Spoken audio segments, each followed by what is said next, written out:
Recently, I was asked by a young lady this question: what should I do to become a great lover? And this young lady, she is 30 years old, and I will tell you a little bit more about her story. She writes, I would like to ask you, what do you recommend so that I will become a great lover? I have few short-term relationships behind me, and so many times I went against me so that the partner will not leave me. And I didn't gain much experience in the realm of sexuality, and maybe therefore I stopped feeling my body. And then in another relationship, it was kind of difficult because I got a great man to my life, and we were not together so much in the realm of intimacy.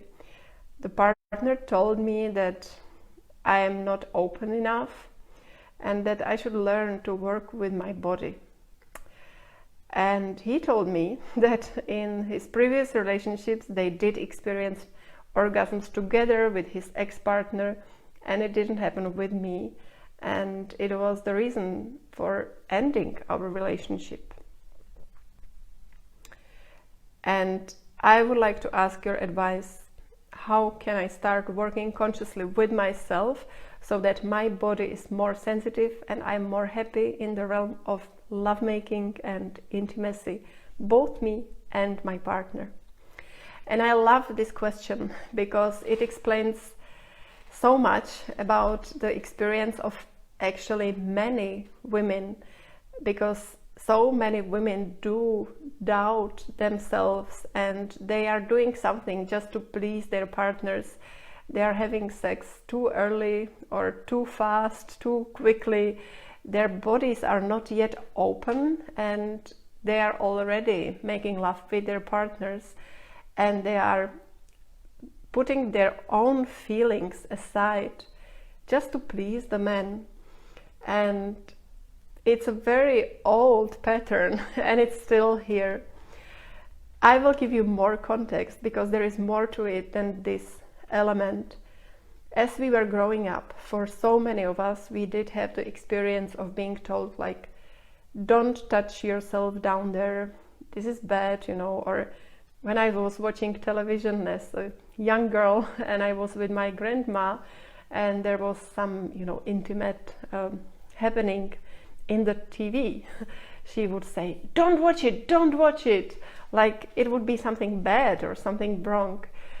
And this is actually where we are getting the first imprints of shame, like body shame. And then as we grow up and we are teenagers and then we are adults, we are still not sure how do we communicate about love, about intimacy. What do we need in ourselves? What does our body need? What brings us pleasure? Most people are entering intimate relationships without knowing their own bodies, and therefore it's really difficult to tell your partner because you just don't know yourself. And then there is this insecurity, like, am I right? Am I doing the right thing? Am I not going to disappoint the other? And this can grow like a snowball. And if we have the habit of not being true to ourselves and just pleasing the other, it can really lead to being far away from our own body, our own feelings, and kind of losing the access to pleasure as well. What's going on is actually a freezing of our body, and as we freeze, we lose the feelings, both emotions and physical feelings. We are numb. And this numbness is not joyful. So how do we break this pattern? And how do we support aliveness and sensitivity in our bodies? I will tell you about 3 keys which are very important in bringing more sensitivity, more aliveness to our body. And the number one key is fun. It's joyful. It is dance. As we dance, we can shake out stress from our body, and we can elevate how we feel physically and emotionally. When we move and dance, we are also deepening our breath, and breath is number two key to more feeling and more aliveness. Maybe you did notice that when you feel uncomfortable and anxious, you can tense your body and your breath, because we have the habit of breathing less so that we will feel less. It's the sign of fear, and it's a sort of protection so that we don't encounter pain, so that we don't need to feel it so much. However, it makes us numb and dead. And by deepening your breath, you bring your feelings to flow. There is more aliveness in your body again, and you will feel more. And the key number 3 is touch, loving, conscious touch. It also deepens what you feel. But I need to explain more about these dynamics, because when you have something inside yourself you did not want to feel, you wanted to protect yourself from feeling it, there will be a resistance to move, to dance, to breathe, to be touched, because we have repressed emotions. Let's say something really sad happened in your past, and you decided, I'm not going to feel it. And this feeling, it naturally wants to go up. You can imagine a young child, has some accident and is shocked and is crying, and so the child will cry for 1 minute or 2, and then if it's not so serious, after 1 minute the child will stop crying and it will just do the next thing, because the child allowed itself to express the feelings and then move on. And basically this is what we should keep also, even when we are adult. Of course we will not cry, as spontaneously as children do. However, we also need to feel and express what we are feeling. But the adult mind, we feel something and then we think, oh, this is inappropriate, let's push it down. And we are putting a lid on what we are feeling. And it makes us dead. We are numbing ourselves. Also, it costs us a lot of energy, because those feelings, they want to go up, and the lid, we are pushing it down, and it just makes us exhausted. So we don't want to have these dynamics. And as you start moving, breathing, or you are touched lovingly, basically the feelings you try to suppress, they go up, because there is more energy flowing through your body, there is more aliveness. So this goes up and it wants to break through and go out, and you want to allow this, which means practically, if you are sad, just shed your tears.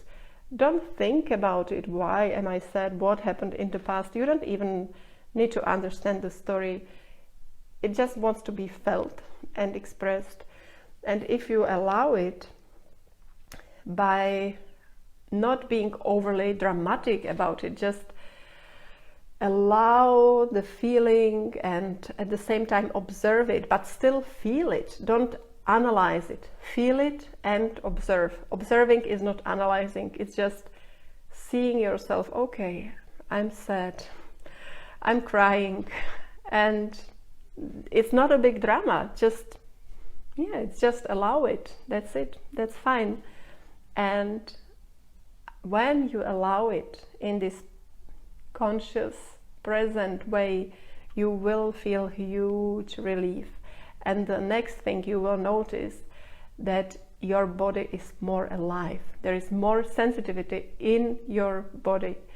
Therefore, for those of you who are experiencing lack of sensitivity or lack of pleasure so many times. It's not just about learning new techniques. It's about opening up your feelings and allow yourself to feel and express whatever is there. This is your path to experiencing pleasure and joy at the end in your body.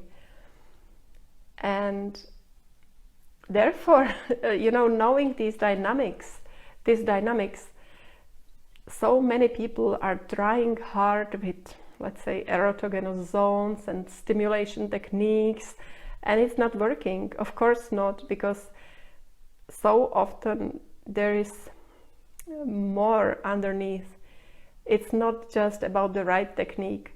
And yes, techniques are magnificent, and they can help us a lot. It's really helpful to know more about the pleasure of a woman and a man and how to touch each other. However, we also need to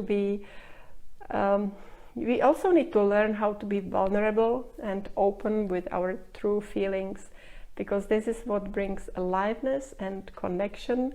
This is what creates real intimacy and also the intensity of feeling. I hope you found this video helpful. If so, share it with your friends. If you are curious to learn about more, you would like to see more resources, you can go to my website denisapalečková.com and have a look. There are more articles, more videos, more offers online and offline, and I will be happy to see you again.